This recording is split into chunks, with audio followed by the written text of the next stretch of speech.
Good morning troops and welcome.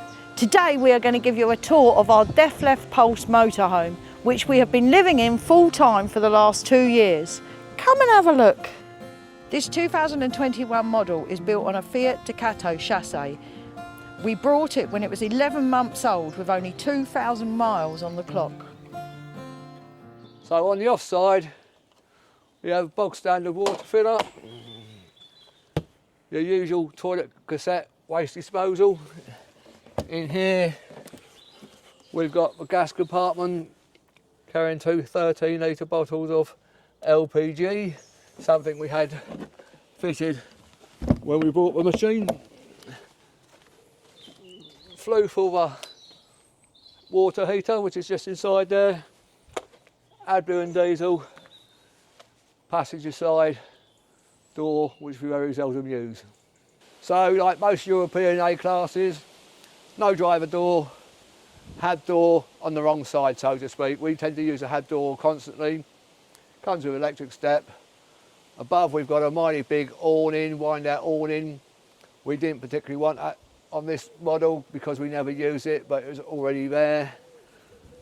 Electric hookup, gas barbecue, air vents for fridge. One of the key criteria for our new motorhome was a big garage. This doesn't disappoint. Big doors both sides, electric light, plug socket which is well handy, and heating if need be. You'll also notice up here, this is a wind down handle for the bed, which can go down a lot lower. We normally have it at that height on the grounds of the amount of junk we carry. Let's have a look inside, see what it's all about. Starting at the rear of the motorhome, one of the main criteria we wanted when we purchased a new motorhome was an island bed. This is a queen size and does come with extension if you are taller. We have storage underneath the bed.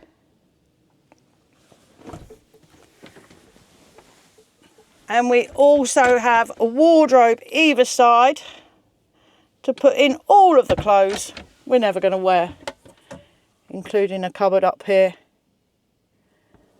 A little cubby hole beside each side of the bed, which gives you electric points to charge up. And a little shelf here for your cup of tea or your book. In the bedroom you have a sliding door for your privacy. And this leads us straight into the shower with powerful head, super hot water.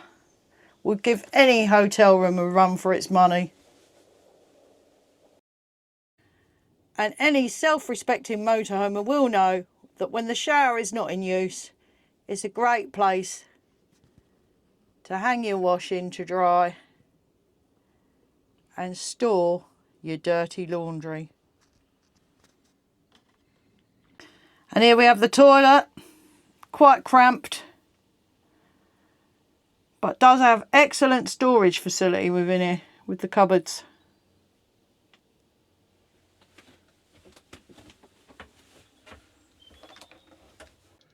There is a partition door from the toilet bedroom area into the main living area.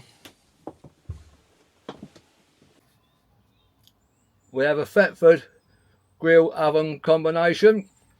Works really well. Cook a roast in it, no problem. 3 hobs, not too much you can say about hobs. Not a lot of workspace to be fair. This board does help out. A little bit of advice there. Don't put it close to the hob when it's on. Cutting board on the back. Nice deep sink, which is always handy in the motorhome. One little grumble, this tap. This ring here snapped off several months ago. It carried on working, but it was just a bit wobbly. So when we had the HAD check done, we asked them to replace it, £178. £178 for a plastic flap. Who knew? All the windows have the two-way blinds. Go up, down, round. We find these work really, really well. Plenty of storage in this van, which is one of the reasons we went for it. Another criteria, which gives us a chance to ram them up as much as possible. There's a snack cupboard. If you haven't got a snack cupboard, are you really a motorhomer? We also have a decent amount of cupboards and drawer space under the kitchen. Usual mess in there for us. Not even going to show you that. Underneath this seat is our water heater. The passenger seat sets up very similar to the other side. Nobody wants to see that. And of course, full time, you make use of every single bit of storage you can do. And now the living area. Very comfortable swivel captain seats. Lisa's going to demonstrate the art of relaxing. And now she's going to show you our table, which extends out for when we have guests. Also slides up and down, left and right.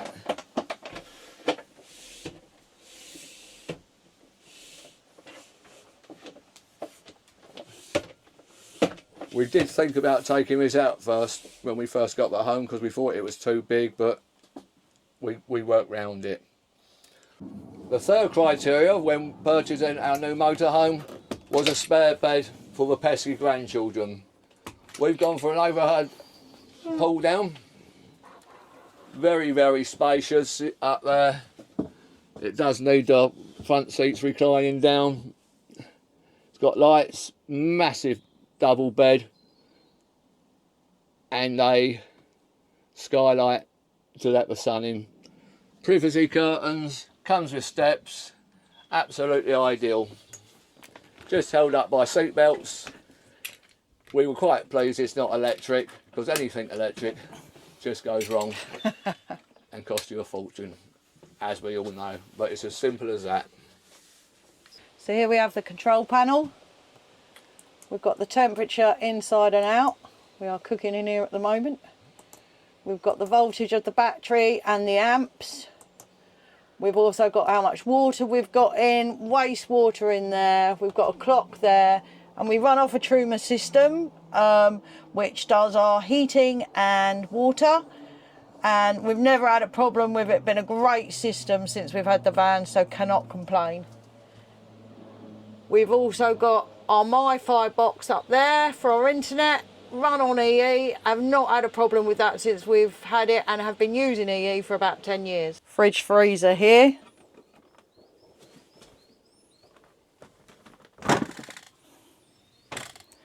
Got a freezer compartment and quite spacious for the fridge side. It runs off 3 ways, but we normally run it off the gas.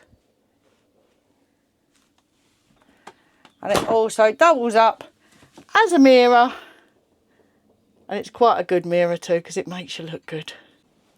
So one of the other criteria for when we brought our new van was that we needed spare seats so that we could take the grandchildren away. Now this comes with 2 seats, and Spencer's going to demonstrate how to put it all together. 2 seats would have been perfect for us until one of our daughters decided to go for 3 children as opposed to 2.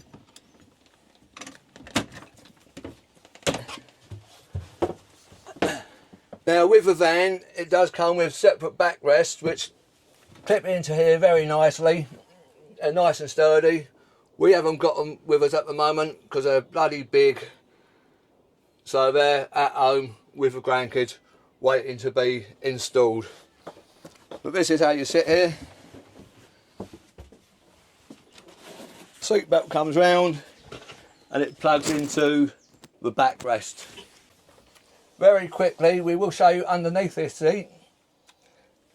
It's got our fuse box. It's got our inverter in, which was one of our upgrades, 2000 watt inverter. Unfortunately, the company who installed it didn't notify us before or afterwards but getting to our fuse box is now difficult. I also took out one of our heating installations, which again they didn't think was worth telling, but that's a story for another video sometime. And now for the cab. The first thing you'll notice is we've got a jackery, which I always keep for extra assurance. In front of the window there is a massive space, ideal for drying clothes when the sun's out. Not going to talk about the dashboard per se, it's a Fiat Ducato, it is what it is. In the corner we've got another compartment, shoes hidden away. There might be the odd bottle of alcohol going down there, I'm not going to lie. Both sides of the cab we've got these Roman blinds. We were concerned when we first got it that they might be a bit fragile, but if we're not going to break them, nobody's going to break them. Our Pulse GT is 7.4 metres in length, 2.34 metres in width, and including the solar panels, just over 3 metres in height. We have also had it upplated to 3,700 kilograms. The engine is a 2.3 Fiat Ducato. It comes on a 9-speed automatic gearbox.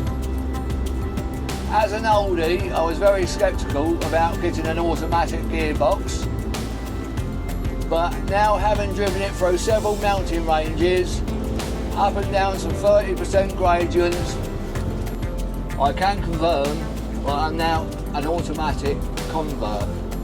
Handles the situation, absolutely no problem whatsoever. Thumbs up from me. Driving an A-Class motorhome, you're seated up high and you get these wonderful panoramic views. Downside, the wind. That can be an issue at times, along with parking. But we have got used to that along our journey. If you are following our Irish adventures, unfortunately we've had a few issues with our hard drive. This should be rectified by next week, so hopefully we can continue on our journey.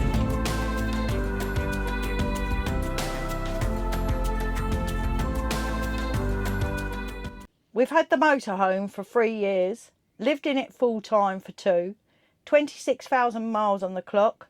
So was it a good spend of the kids' inheritance? Let's talk about the problems.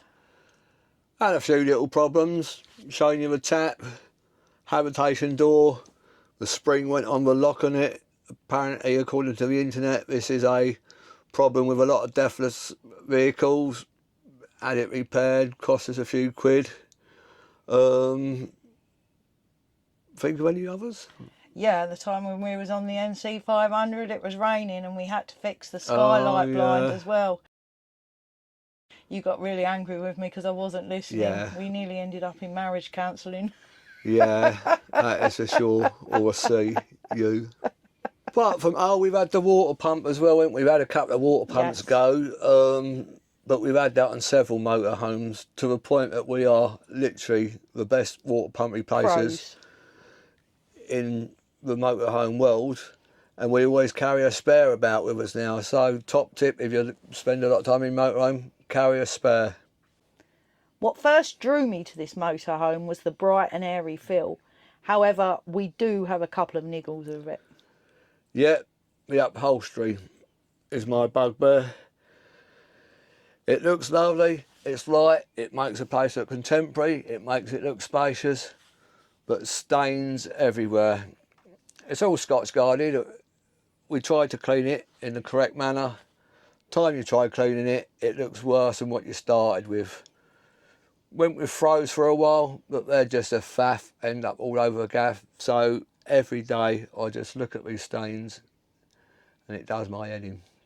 We also have the same problem with the vinyl wall panels. Super durable, but impossible to clean. It is an absolute nightmare. If anyone has any remedies for this, please do let us know in the comments. So Spence, if you could change anything in this motorhome, what would it be? In all fairness, I'm pretty happy with most of it. Push come to shove, it would be more plug sockets, more USB sockets on this side, where there's a distinct lack of. Yourself? Just you, babe.